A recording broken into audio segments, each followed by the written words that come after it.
Welcome back to Exotic Car Play Place, everyone. Thanks for joining in on this beautiful sunny afternoon. Today we are going to dive and touch on that very sensitive subject, BMW reliability, and how we can improve reliability forever with our BMWs. Let's get into it now. Welcome back to the channel, everybody. Mark with Exotic Car Play Place. So before we touch on those tips that are going to improve the reliability of your BMW, first we must put this out there. You realize BMWs, of course, are luxury cars, and most of them are high performance. And with all of that said, you'd have to expect elevated maintenance costs. That's just going to be the case. You won't expect a car to just keep running and running and running like a small four-cylinder car by a Honda Civic, as an example. Those cars are made to just keep going. You can abuse them, neglect them, but they're running on low compression. They generally don't produce a lot of power, and as a result, the simplicity of the car in general is going to yield reliability. But BMWs, of course, higher performance, more luxury, more complexity. There is elevated maintenance costs associated with this. But let's talk about some of the tips that you need to understand so you can massively improve the reliability of your BMW. So tip number one is understanding what the problems that currently exist in large scale for your particular BMW. Whether you're buying one or whether you own one already, you really should understand what you're up against before you even get into this whole program. Of course, every single BMW often has numerous individualized issues, but it's not unique for BMW. Porsche and IMS bearings, you had bad transmissions in Toyotas and Lexus. Acura is also with bad transmissions. And talking about premium cars, Ferraris that are burning down, Lamborghini Gallardos with weak clutches. Doesn't matter what you're driving, most cars have something that is a problem for them. So it's understanding that problem that's going to help you solve that problem. So what kind of vehicle do you have? For example, right here, what do we have? We have an S55 engine tucked away in this BMW M4. These are great cars. They range anywhere from about 414 horsepower up to about close to 480 horsepower, depending if you get the GTS or any variation thereabouts. But they do all share that twin-turbo 3-liter straight-six engine. They produce huge amounts of power, very durable for the most part. But I'll give you some examples of some things you want to address with these cars. Number one, you'd expect leaks with these. That's not uncommon. So always take care of your coolant issues. But another thing that is typical for these things is carbon fouling. Wait till you've got a few Ks on there, then you may have to deal with carbon fouling issues. But the big one is the crank hub issue. Everybody's aware of that by now. If you've been looking or shopping for one of these current generation M4s, then you'll know the crank hub issue is something that's outstanding. This also does impact the M3, M4, as well as the M2 competition currently uses the same generation S55 engine. So you just need to understand how to deal with that. The thing is, with the crank hub issue, it's built in such a way that too much torque against it spins it and results in a catastrophic failure. So understanding that, then how do we mitigate that? Basically, there is a keyed version, an aftermarket solution to fix that. So stay ahead of it. If you're worried about it, deal with that before it becomes a catastrophic failure. And another example is, what do we have here? This is an E90 or E92 generation M3. These have the 4-liter naturally aspirated V8 engine. They make about 414 horsepower. And because they're naturally aspirated, they'll likely never see that car again. And as a result, this is highly sought after by enthusiasts to find a good version. Now, yes, you can get these in a double clutch and a manual gearbox, which inherently are fairly robust. They shift very slickly. However, there are issues with these, like you find in the E60 M5, because this is sort of the same generation. These all have issues that are relatively common, because the S65 in here is similar to the S85 that you find in the V10 engine in the M5, and that is throttle actuators. Those fail. Why? Because they have plastic gears.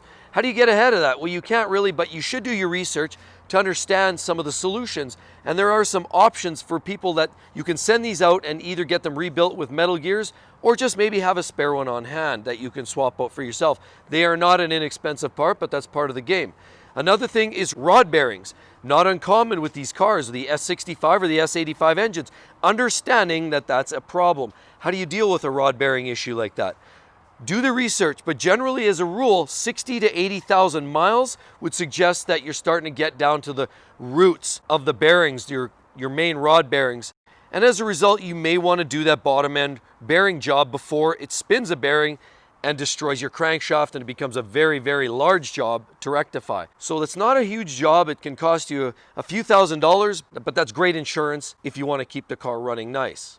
again, either an E90 or E92, 335 in the same body style, there's lots of problems. Stay ahead of the coolant system problems. For example, the electric water pump and thermostat are very commonly going out because they're plastic housings, they're poorly built and manufactured, and the heating cooling cycles are sure to take a toll.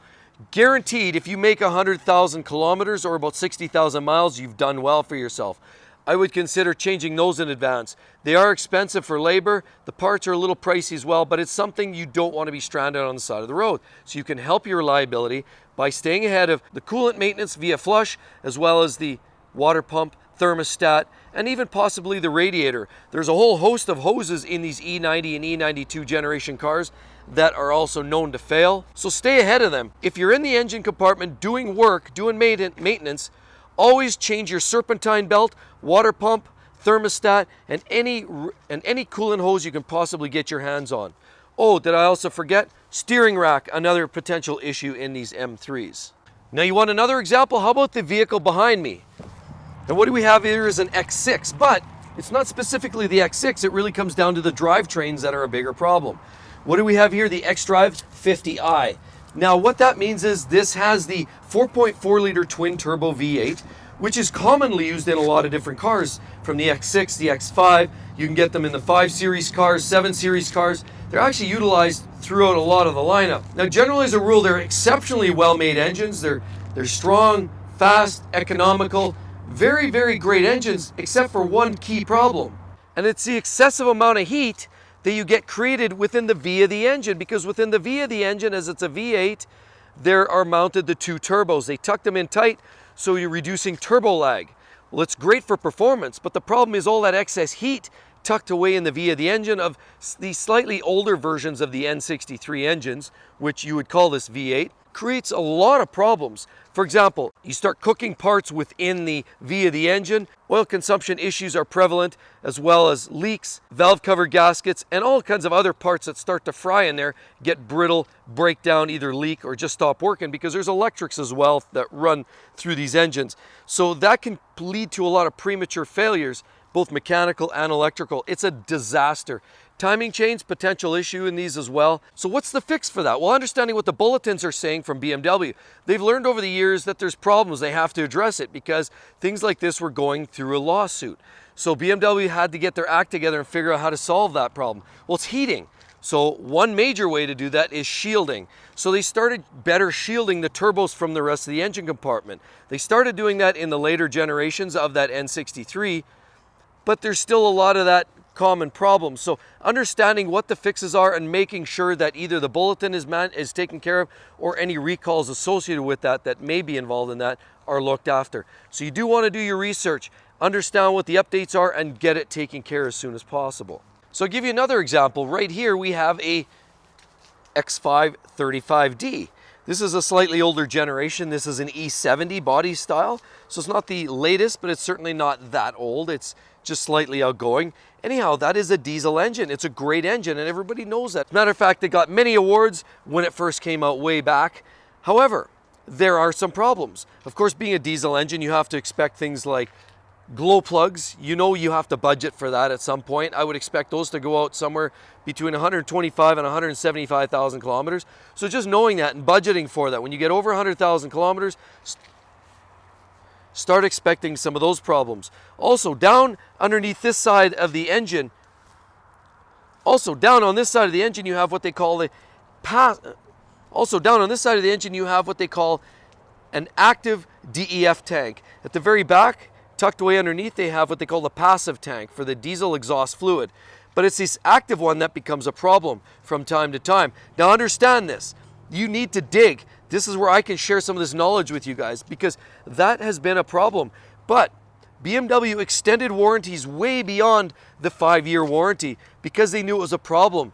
They didn't brag about it, they didn't advertise about it. However, there was a problem with those diesel tanks. There's a heater within the diesel exhaust fluid tank, and that has been an issue through and through. Now, if you had under 200,000 kilometers and under 10 years, even though you were way beyond that 5-year warranty, they did extend it out for those cars that, again, as I say, 120,000 miles or 10 years time. If you still fell within that time frame, you're still able to get that fixed free of charge. And it's not a cheap fix either.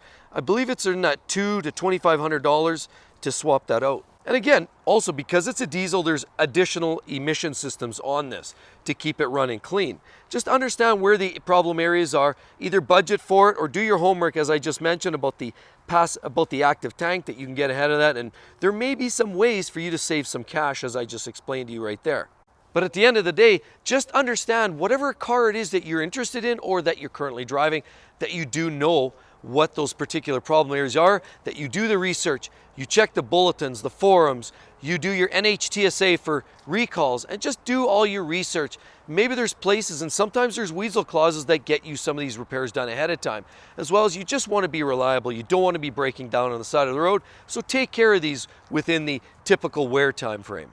So tip number 2 is a very, very important one, and that is the actual proper maintenance. Well, I know all you guys are thinking, yeah, I've heard this one before. Of course you've got to do maintenance.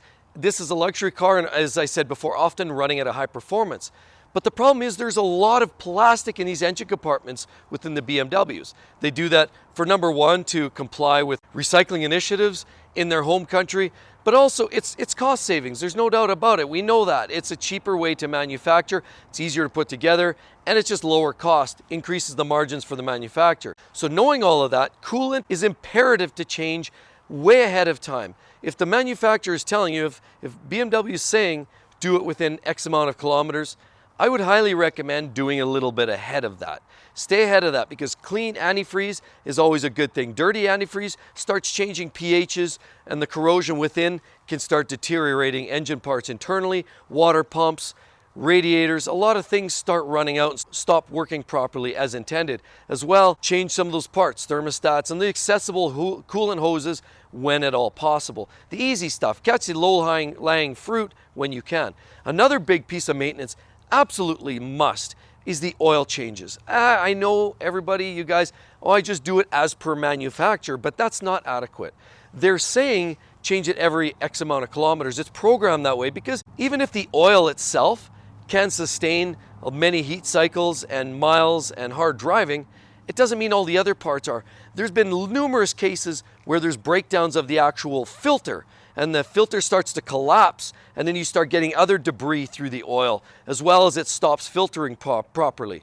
So you have to do your oil service way before they recommend, as well as your oil filter. Now, another big reason oil is so important is because oil doesn't just lubricate your bearings and your camshaft lobes. It actually does a lot of things. It also supplies feed for your VANO systems, which is your variable valve timing, and it's utilized in a lot of other functions within the engine. If you have bad oil, it doesn't just wreak havoc on the actual engine, but there's a lot of other small system pumps and hoses and lines that can take a beating as well. Dirty oil takes a toll on O-rings as well, so you could start developing leaks if you start prolonging your oil changes.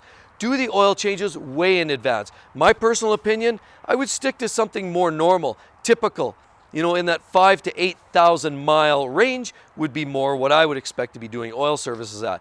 Don't extend it way out like they're telling you. That's far too much. That's a marketing gimmick, and that's only to be competitive with all the other manufacturers that are also trying to extend your oil changes. That's not a good thing. Do your oil and coolant services. Very important. So tip number 3 is a good one, and that boils down to the owner, you and me. And looking at this car right here, what do we have? This E92 M3 again that we spoke of earlier. Now it's like any other car. It's got 4 wheels, it's got a steering wheel, headlights, taillights. Looks like a Honda Accord. Well, it doesn't. I mean, these are far nicer. However, generally it looks like a lot of cars on the road. But there's a lot of differences what's going on underneath the skin. With the BMW, these are designed with much tighter tolerances. And unfortunately, sometimes those tighter tolerances lead to conditions that are less than favorable. For example, as I mentioned earlier, the rod bearings. Do you realize the rod bearing tolerances, that's how tight the rod bearings essentially wrap around your crankshaft journals. That is a very, very tight measurement on an S65 or an S85 engine, the V10. They're very tight. In other words, they're about twice as tight as your average car. And as a result, if you don't give it the proper oiling, in other words, it has to be thin enough when it's cold, but also they'd be able to sustain high revs, so it has to be the right blend of oiling, but it also not only has to have the right oiling, it has to have the right treatment. When you start these cars, they need a little extra warm-up time. Sure, you get in a Dodge and the thing rattles and clanks and makes a little noise, but there's enough slop and tolerance in there that there's no extra wear and tear. Engines like these are super tight. When you put it together, there's barely any movement whatsoever. And because of that, if you don't give it enough warm-up time and you rev it up right away and you go and you drive off and drive really hard, really fast, you start to prematurely wear out the bearings. Why? The bearings are tight, they don't get a chance to loosen up, and the oiling is still cold, so it doesn't get a chance to push its way between the rod bearing and the journal of the crankshaft. So therefore you see accelerated wear right off the hop. With one bad driving experience, you can impose a whole lot of wear and tear. That whole principle carries forward to a lot of other parts within the BMWs. So at the end of the day, drive the wheels off your car. Drive it hard, it's made for it, but do maintain it, do take care of it, do get a hold of those problem areas and deal with them sooner than later. Thanks a lot, everybody. I know you enjoyed the video. I really hope you found it somewhat useful. And if you did, be sure to hit that subscribe button down there, as well as the notifications bell, let you know when the next great video is out. And if you just want to learn more about reliability, click on that link. You're going to love that as well. Hope to see you guys soon. Bye-bye.